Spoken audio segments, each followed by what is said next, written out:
Tonight, as the sun sets here, the showdown concludes with the best of Swift Motor Racing League battling it out here in the Yas Marina for the title fight.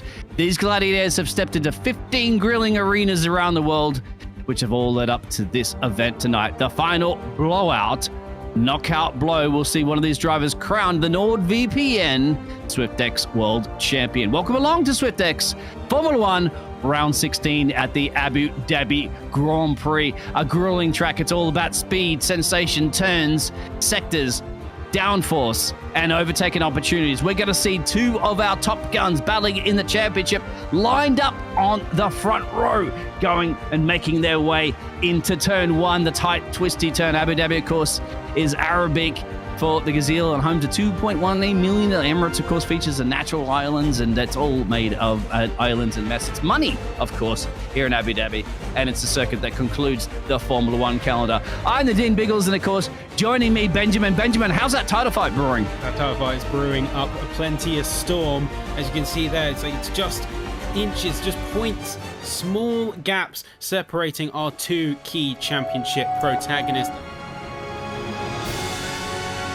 As we are here for the final race of SwiftX, it's 5 red lights, the track is hot, and we are away. It's looking like a brilliant getaway for the AlphaTauri. Tanakan is just a bit further behind, but Dmir is just a bit further behind, but Dmir is just running away. Gets a really good start. Korsgaard fighting at the thing. Bashford also dropping down a fair chunk. Looks like there's a lot of battling happening up and down the field. Camera angles are not doing us a favour at the moment, unfortunately. And Larson gets there. Doesn't want to put up too much of a fight, I guess, at the moment there, and make sure that he's not under the massive pressure.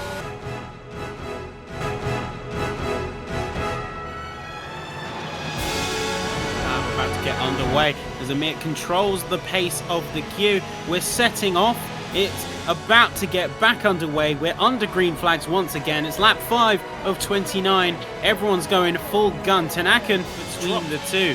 Looks like the Alfa Romeo's kind of running out of a little bit of space between each other. As Larson's fine, but Bashford drops out. Locke dropping like a stone in the field. That's down to P15. Looks like they had a difference. 3 of them. Yes, he hasn't got the DRS, but that doesn't matter. He's going to be heroic. He's going to throw it in the inside. He's going to hold that inside line perfectly. Edge of the grip, edge of his seat. That Aston Martin is kind of on the ropes right now. Oh, it's a twitch from Lenny. It's a twitch. And just like that, he's dropping down the field. It's P12, 13, 14.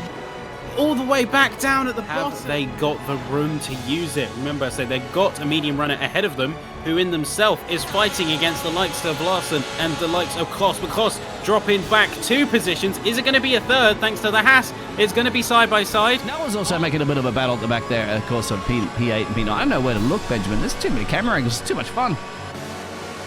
See, this back of the pack fight is so dense. You can see these cars really getting up in each other's grills, and all valuable information that these drivers can put to full use. They need it at their disposal, and especially in the case of the mid-pack, you've got so much happening around you that you really have to be absolutely on your toes. But he certainly made that statement to Bashford. Can he use those mediums to continue the move? The DRS is now activated, and as Ilacorpi goes into P9, it's a strong move from the Ferrari. Wow, overtaking opportunities, goes too deep, but it gets moving. He's going to sit him behind. He thinks wise about it. Now you have another DRS activation point coming up in a minute as you kink your way through here, exactly, and then get a good exit out of here. DRS activation. No, I get a bad exit, believe it or not. Good covering off there by Luke. And look at Emo. Third in a minute as Casson goes on by. It looked like he just let him on by there at the moment there too, so he lives to see fighting another day. Remember, at the moment there, Benjamin, that he's got his teammate behind him now, so he's got that much pressure from behind. But look at this. Last time making around the Alfa Romeo, he got past. He has done it. So he has got past the teammate of Jasper Tanakan, and there it is. So they're splitting up the... No longer do you have a back marker there, Jasper Tanakan, because Larson's in town. I think they're banking on a safety car to potentially make up a gap again, but they're going to be using some bit of their track position. What little track position they have left. Switch to a new set of tyres, maybe recover some damage. Got Locke down at the bottom end. Because Born to Ball, of course, has got Joshua Bashford. That's a fantastic battle. I told you it's the final arena, it's the final knockout, it's the final showdown here. at SwiftX. And this is what you want to see, isn't it, from these drivers? And they're putting in a... Letty making a run right now on Joshua, side by side. For battle for P11. Just biding his time, waiting for the opportunity. Continuing to keep that fight alive. Just pushing with every ounce of that Alfa Romeo, but there's going to be a running out of resources soon enough. Who's going to be the first to yield? These two have duked it out, lap in, lap Cameron out. really pushing him behind there. AJ had mentioned before that he's been away from the game for a little bit there, has put the practice in, but AJ's AJ and still doing pretty strong there. He's on the hard tires, so he's holding on in the middle of a medium run sandwich.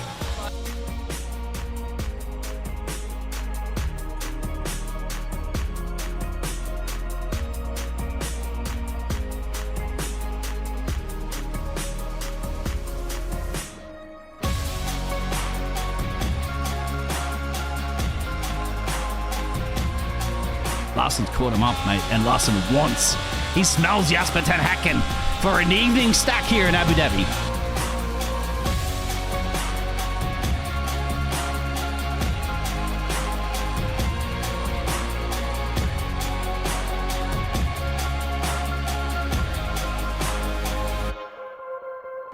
Isn't it? You know, the Dutch army's going to light up those flares, of course, those orange army, but geez, I almost feel like he's under an invasion there from the Danish army at this point.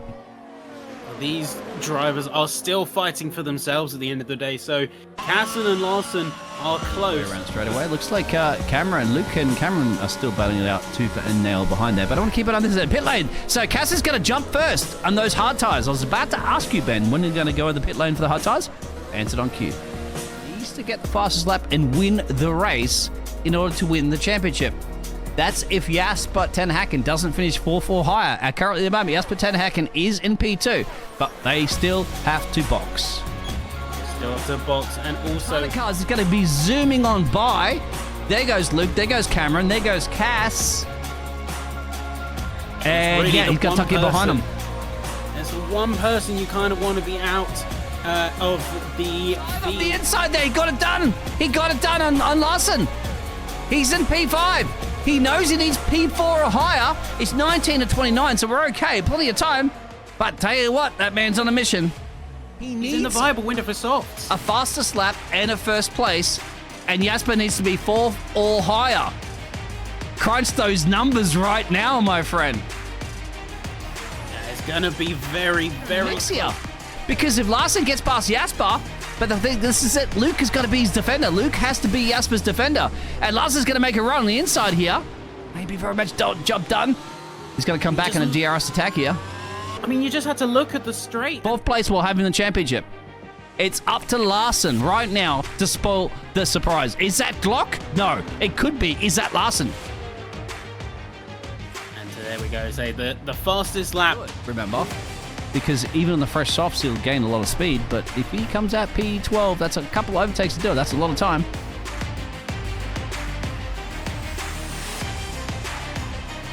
I don't know. Luke has spun. Luke has made a mistake, and that's it. So he's got to come in the pit lane right now and get some fresh boots on there. But what about Larsen? Strat's fallen away very, very quickly. Now, I think rates it, but he's got to yield here. He's got to yield, yeah. Don't put up too much of a fight. No choice but to yield. But really, I would be worried for the fact that if I make a mistake, if I crack under this immense pressure to stay in this... Because he's got, what, 5 seconds, about 8 seconds to gain in a couple of laps. So as fast as Lenny Cook can be, it's not going to be enough to help his teammate out. Yeah, it's unfortunately just too little too late, really. And he has done absolutely amazing in that effort. However, with the all saying that, gets tipped on the rear, and all this right in the middle of the track, coming around the left-hand corner. We nearly had a full safety car there. Yeah, that could now. He could steal this one away. Think about it. It's 4.4 seconds away from Jasper. If he can get that down to under 3 seconds, that is championship done. What has gone wrong? He's definitely kicking a Jasper, but he only has one more lap to hold off. And I'm not quite sure, as quick as Peter can be, shaving, 1.2 seconds off in the dying stages of the race is a miracle. But then again, we've seen miracles performed here in Abu Dhabi in the past. the Abu Dhabi Grand Oh, Prix. he spins to win. Oh. Fires it round, but more importantly, he's done everything he can. Now, all he can do is pray that what he did was it.